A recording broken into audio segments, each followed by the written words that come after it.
হরে কৃষ্ণ কৃষ্ণ কৃষ্ণ হরে হরে, হরে রাম রাম রাম হরে হরে।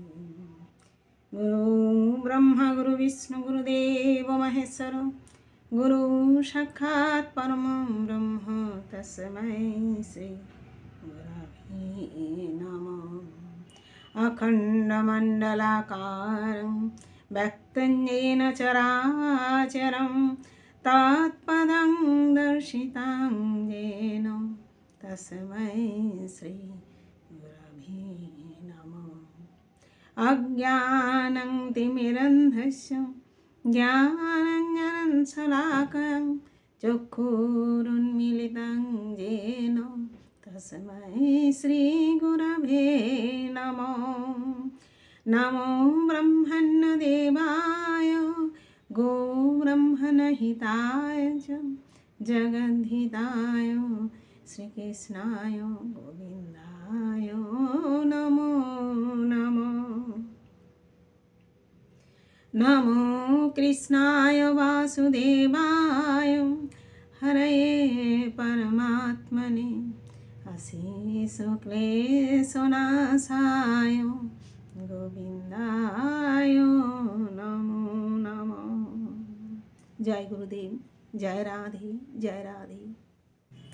पाठ करছি শ্রীমদ্ ভাগবত গীতা দ্বাদশ অধ্যায় ভক্তিযোগ, শ্লোক নাম্বার 1।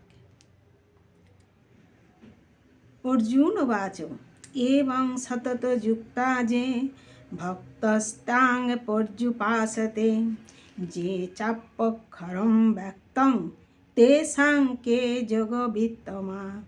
অর্জুন উবাচ, অর্জুন বললেন, এবং মানে এইভাবে সতত মানে সর্বদা, যুক্তা মানে নিযুক্ত, যে মানে যে সমস্ত, ভক্তা মানে ভক্তেরা, তাম মানে তোমার, পর্যুপাসতে যথাযথভাবে আরাধনা করেন, যে মানে যারা, চ মানে ও, অপি মানে পুনরায়, অক্ষরম ইন্দ্রিয়াতীত, অব্যক্তম অব্যক্ত, তেষাম তাদের মধ্যে, কে মানে কারা, যোগবিত্তমা যোগী শ্রেষ্ঠ। অনুবাদ।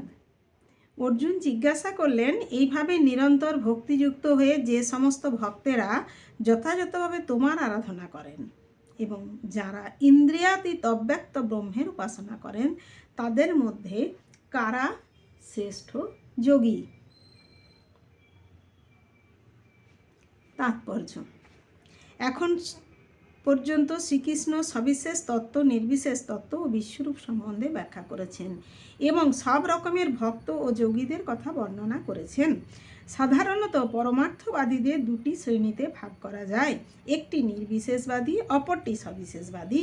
সবিশেষবাদী ভক্তেরা তাদের সমস্ত শক্তি দিয়ে ভগবানের সেবায় নিযুক্ত হন। সবিশেষবাদী ভক্তেরা তাদের সমস্ত শক্তি দিয়ে ভগবানের সেবায় নিযুক্ত হন। নির্বিশেষবাদীরা নিযুক্ত হলেও সরাসরিভাবে শ্রীকৃষ্ণের সেবা করেন না, তারা অব্যক্ত নির্বিশেষ ব্রহ্মের ধ্যানে মগ্ন হন। এই অধ্যায়ে আমরা দেখতে পাই যে পরম তত্ত্ব উপলব্ধি করার জন্য যে সমস্ত ভিন্ন ভিন্ন প্রক্রিয়া আছে, তার মধ্যে ভক্তিযোগই সর্বশ্রেষ্ঠ।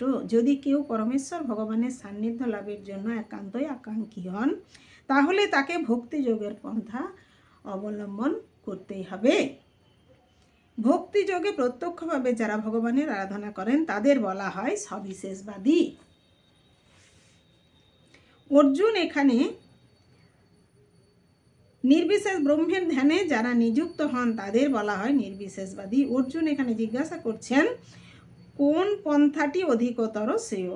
পরম তত্ত্ব উপলব্ধি করবার ভিন্ন ভিন্ন পন্থা আছে, কিন্তু এই অধ্যায়ে শ্রীকৃষ্ণ জানিয়েছেন যে ভক্তিযোগ অথবা ভক্তির মাধ্যমে তার সেবা করাই সর্বশ্রেষ্ঠ। ভগবানের সঙ্গে যুক্ত হওয়ার এইটি সবচেয়ে প্রত্যক্ষ ও সহজ উপায়। ভগবদ্গীতার 2য় অধ্যায়ে পরমেশ্বর ভগবান ব্যাখ্যা করে বলেছেন যে জড় দেহটি জীবের স্বরূপ নয়, জীবের স্বরূপ হচ্ছে চিৎ স্ফুলিঙ্গ, আর পরম তত্ত্ব হচ্ছেন বিভু চৈতন্য। সমস্ত অধ্যায়ে শ্রীকৃষ্ণ জীবকে বিভু চৈতন্যের বিভিন্নাংশ বলে বর্ণনা করেছেন এবং সেই বিভু চৈতন্যই ভগবানের প্রতি জীবের চেতনাকে সম্পূর্ণভাবে নিষিদ্ধ করতে তিনি নির্দেশ দিয়েছেন। তারপর অষ্টম অধ্যায়ে বলা হয়েছে যে মৃত্যুর সময় যিনি শ্রীকৃষ্ণকে চিন্তা করেন তিনি তৎক্ষণাৎ অপ্রাকৃত জগতে শ্রীকৃষ্ণের নামে উত্তীর্ণ হন। আর ষষ্ঠ অধ্যায়ের শেষে ভগবান স্পষ্টভাবে বলেছেন যে সমস্ত যোগীদের মধ্যে যিনি তার অন্তরে নিরন্তর শ্রীকৃষ্ণের কথা চিন্তা করেন তিনিই সর্বশ্রেষ্ঠ যোগী। সুতরাং কার্যত প্রত্যেকটি অধ্যায়েরই উপসংহারে বলা হয়েছে যে সকলেরই সবিশেষ কৃষ্ণ রূপের প্রতি আসক্ত হওয়া উচিত, কেননা সেটি সর্বশ্রেষ্ঠ পারমার্থিক উপলব্ধি। তবুও কিছু লোক আছে যারা শ্রীকৃষ্ণের সবিশেষ রূপের প্রতি আসক্ত নয়, তারা এই বিশেষ বিষয়ে এমনই গভীরভাবে আসক্তিহীন যে ভগবদ্গীতার ভাষ্য রচনাকালে তারা অন্য সকলকে কৃষ্ণ বিমুখ করতে চায় এবং নির্বিশেষ ব্রহ্মজ্যোতির প্রতি সমস্ত অনুরক্তি আরোপ করে থাকে। যে পরম তত্ত্ব অব্যক্ত ও ইন্দ্রিয়াতীত সেই নির্বিশেষ প্রকাশের ধ্যানে মনোনিবেশ করতেই তারা পছন্দ করে। আর তাই বাস্তবিক পক্ষে পরমার্থবাদীরা দুটি ভাগে বিভক্ত। এখানে অর্জুন জানবার চেষ্টা করছেন যে এই দুই রকমের পরমার্থবাদের মধ্যে কোন পন্থাটি সহজতর এবং কোনটি শ্রেয়তর। পক্ষান্তরে বলা যায় যে তিনি তার নিজের অবস্থাটি যাচাই করে নিচ্ছেন, কারণ তিনি শ্রীকৃষ্ণের সবিশেষ রূপের প্রতি আসক্ত। নির্বিশেষ ব্রহ্মের প্রতি তিনি আসক্ত নন। তিনি জানতে চাইছেন যে তার অবস্থাটি নিরাপদ কিনা। এই জড়জগতেই হোক বা চিৎজগতেই হোক ভগবানের নির্বিশেষ প্রকাশ ধ্যানের পক্ষে একটি সমস্যা স্বরূপ। প্রকৃতপক্ষে কেউই পরম তত্ত্বের নির্বিশেষ প্রকাশটি যথাযথভাবে কল্পনা করতে পারে না। তাই অর্জুন বলতে চাইছেন এইভাবে সময় নষ্ট করে কি লাভ। একাদশ অধ্যায়ে অর্জুনের অভিজ্ঞতা হয়েছে যে শ্রীকৃষ্ণের সবিশেষ রূপের প্রতি আসক্ত থাকাই উত্তম, কারণ তা হলে অনায়াসে তার অন্যান্য রূপ সম্বন্ধে যুগপৎভাবে অবগত হওয়া যায় এবং তার কৃষ্ণ প্রেমে কোনো বিঘ্ন সৃষ্টি করে না। শ্রীকৃষ্ণের কাছে অর্জুনের এই গুরুত্বপূর্ণ প্রশ্নটি পরম তত্ত্বের নির্বিশেষ ও সবিশেষ ধারণার মধ্যে পার্থক্য আরও স্পষ্টভাবে নিরূপণ করবে। হরে কৃষ্ণ কৃষ্ণ কৃষ্ণ হরে হরে, হরে রাম রাম রাম হরে হরে। জয় রাধে, জয় গুরুদেব, জয় রাধে, জয় রাধে।